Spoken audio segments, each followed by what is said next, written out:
দেশ এগোচ্ছে উন্নয়নের মহাসড়কে, কিন্তু পটুয়াখালীর বাউফলে রয়েছে এমন একটি গ্রাম যেখানে স্বাধীনতার ৫৫ বছরেও নির্মাণ হয়নি কোনো পাকা সড়ক।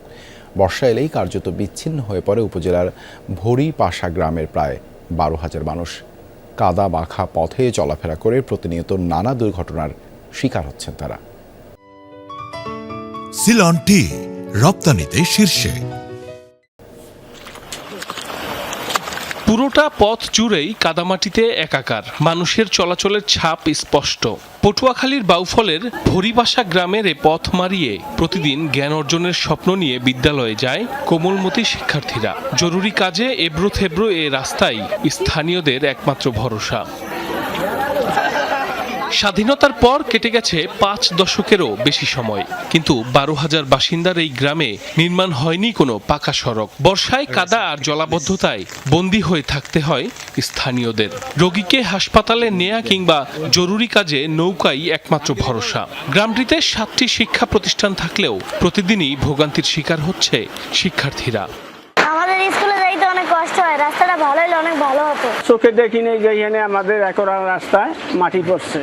আমরা বসবাস করি শুধু একাডু কাদার ভিতরে। যদি কোনো মুমূর্ষু রোগী অসুস্থ হয়ে পড়ে তখন তাদেরকে হসপিটালে নিতে নিতেই আপনার পথেই মারা যায়। এরকম অহরহ ঘটনা আমাদের এখানে রয়েছে। যোগাযোগ ব্যবস্থা ভেঙে পড়ায় আইন শৃঙ্খলা রক্ষাকারী বাহিনীর যাতায়াতও অনেকটাই সীমিত। এখানে এত পরিমাণ মাদক বাড়ছে, যার কারণে ছোট বড় সবাই মাদকে আসক্ত। এটা নাকি বেরিবাদ পাস হয়েছে ভাইয়া। হ্যাঁ, আমার বয়সের পর্যন্ত এখানে দেখছি 48টা র্যাক পড়ছে ভাই, খালি মাফে। মানুষের ভোগান্তি কমাতে প্রয়োজনীয় ব্যবস্থা নেওয়ার আশ্বাস দিয়েছে উপজেলা প্রশাসন।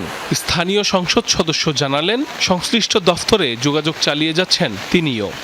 স্বাধীনতার পর থেকে এখন পর্যন্ত একটা ওয়ার্ড কোনো পাকা সড়ক নির্মাণ হয়নি, ইভেন ইটের সোলিংও হয়নি।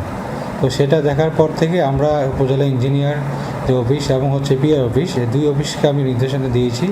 এটা বিশেষ কোনো বরাদ্দের আওতায় আমরা নিয়ে আসার ব্যাপারে পরিকল্পনা করছি। কিছু কথাও হয়েছে, যতটুকু অনুধাবন করছি যে এ ব্যাপারে সামগ্রিক প্রচেষ্টা এবং সরকার এটার সাথে একমত পোষণ করেছেন। উন্নয়নের গল্প যখন দেশের প্রতিটি প্রান্তে, তখন ৬ কিলোমিটার পাকা সড়কের অপেক্ষায় ভরিপাশা গ্রামবাসী। সড়কটি পাকা হলে কৃষি, শিক্ষার অগ্রগতি সহ এলাকার অর্থনীতিও চাঙ্গা হবে আশা স্থানীয়দের। সাইফ আহমেদ, যমুনা নিউজ।